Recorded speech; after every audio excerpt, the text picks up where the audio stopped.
पिता स्वर्ग पिता ही परम तप शिखरी पृथ्वी पंडे प्रियंत्री सर्वदेवता एक कौन सता अरे कांडा आज ये कथा तू काहीकी पचारुछु रो कहीं ना पिता धर्म यदि प्रतीक पिता स्वर्ग सह समान 33 कोटी देवदेवी शांति पाइबे वृद्धाश्रम कहीं पुओ मान बाप मान को एमती लांछना दौरान बाप मान कहीं डरी डरी बंचुंट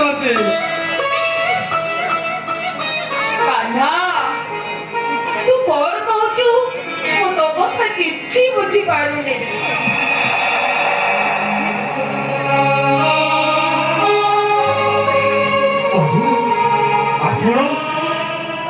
ये मो पुओ कान्हा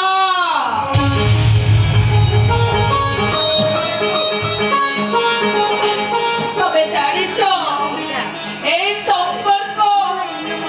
आउ ए समदकु मो गर्भरे जन्म देई जेतिकी कर्तव्य करिबा ए कान्हा मो पाई सेतिकी कर्तव्य करूछि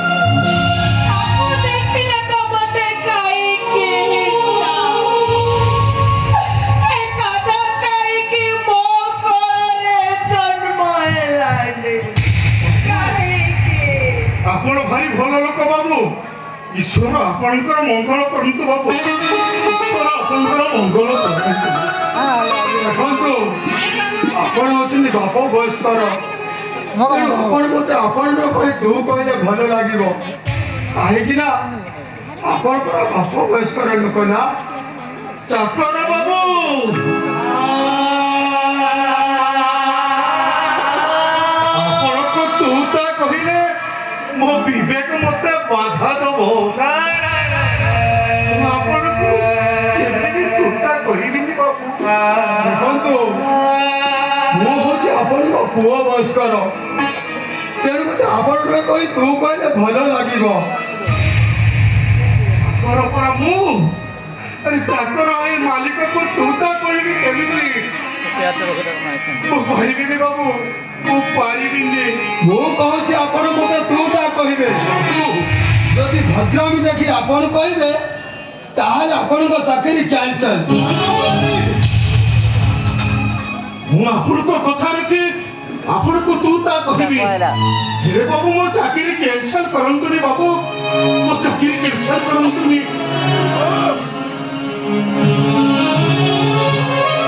काना भाई ये क्या मोबाइल पर चलते अरे न्यूज़पेपर आ विज्ञापन देखि से घर को काम करिबा को आसीचंती काना भाई कौन बोलते काना भाई जदि राजे मु मध्य राजे ये संपर्क ये होचंदी हम बाप बयस्कर तांको में एखरे सम्मान देबा हमर कर्तव्य लोकटी चाकर हेले भी अब बापा बयस्कर जा तांको पाद धुलिले आशीर्वाद मिलिबो रे अरे जा अरे कितु भाई हे एमिति आशीर्वाद हाथ छड़ा कौन ना नहले प्रस्ताइबु अरे जा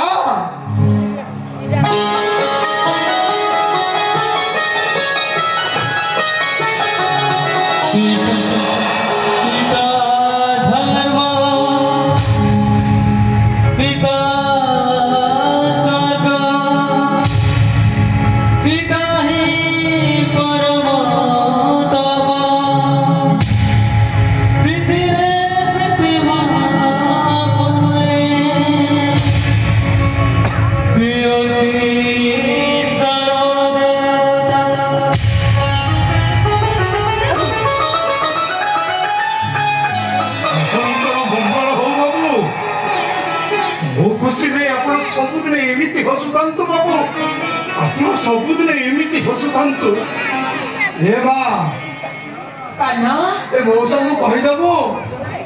आज तू कहार ओइठा खाइबेनी कान्हा कहार ओइठा बासन खाइबेनी तो कहारी पारोटा लगा मध्य आसीबेनी कान्हा काहे कि हमर पाप हबो अरे कान्हा तो কথা যদি এখন কেই না শুনতি କରିଦେବୁ এইটা ସମ୍ପର୍କର ନିଜେ ଏ କାହ୍ନା ଭାଇ ନିଜ ମା ପେଟର ନାଁ ତାଠାରୁ ବହୁତ ଅଧିକ ଏ ଧର୍ମରାଜ ଯୁଧିଷ୍ଠିରଙ୍କ ପାଇଁ ମୁଁ ଆଜି ଗୋଟିଏ ଛୋଟ ଭେନ୍ୟୁ ନ୍ୟାସନାଲ ଲେବୁଲ ଇଣ୍ଡଷ୍ଟ୍ରିଆଲ ଭାବରେ ପରିଚିତ ହେଇଛି ସେଥିପାଇଁ ଏ କାହ୍ନା ଭାଇର କଥା ବେଦର ଗାରଥ ସମାନ ଏ ବୋଉ ମଉସା ଜଣକ ବହୁତ ଦୂରରୁ ଆସିଛନ୍ତି ଯା ତାଙ୍କ ଶୋଇବା ଘରଟା ଦେଖେଇ ଦେ ଆଉ କଣ ଖାଇଥିବେ କି ନାହିଁ ଯା ତାଙ୍କ ଧରି ବୁଝିଲେ ଯା ଆସନ୍ତୁ ମୁଁ ଆପଣଙ୍କର ଶୋଇବା ଘରଟା ଦେଖେଇ ଦେବି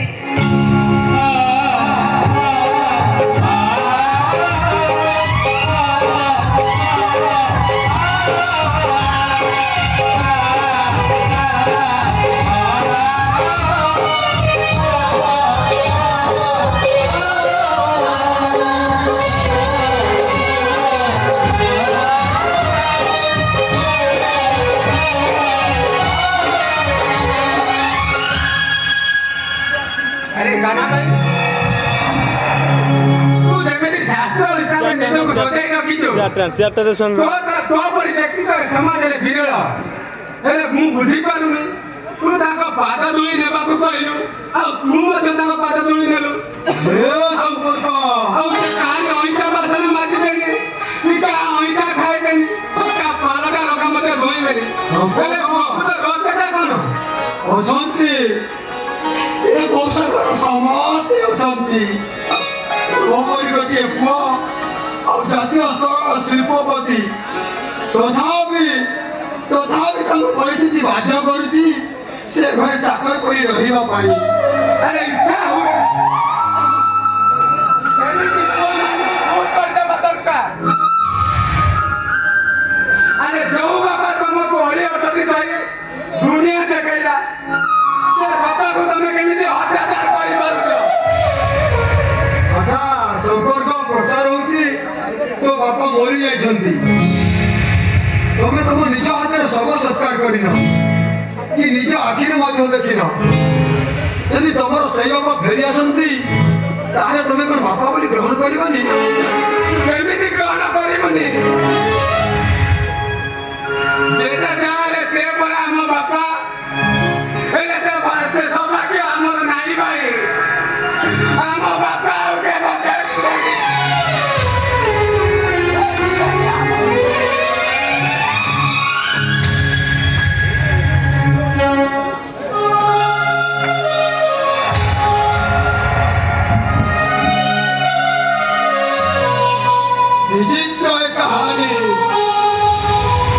ବିଚିତ୍ର ଏ କାହାଣୀର ପରିଭାଷା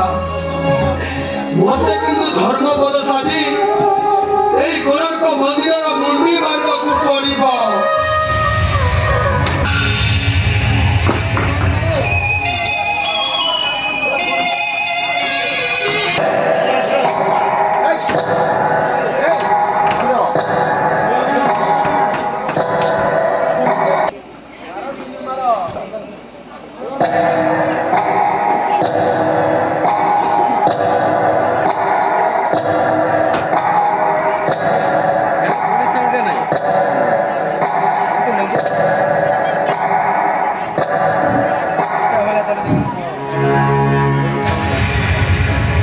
ଥାନାରେ କ'ଣ କେହି ନାହାନ୍ତି ଷ୍ଟକ୍ ମାନେ ଗଲେ କୁଆଡ଼େ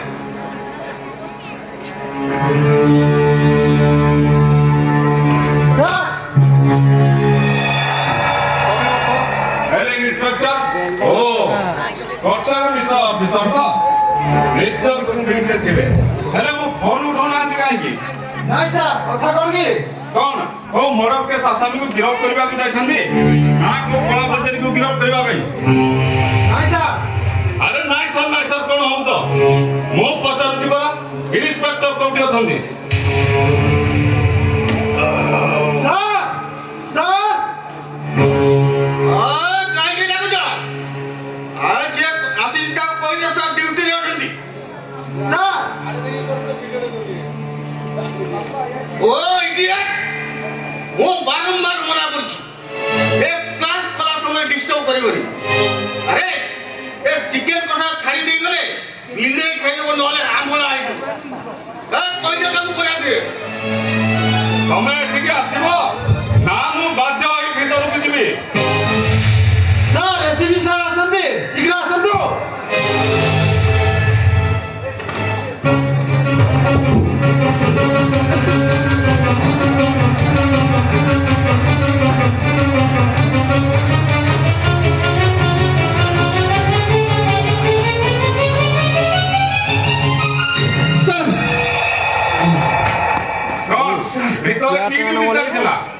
ଲେଟ୍ରିନ୍ ଭିତରେ ଥିଲି ସାର୍ କାଲି ବାହାଘର ମୁଢି ଖାଇ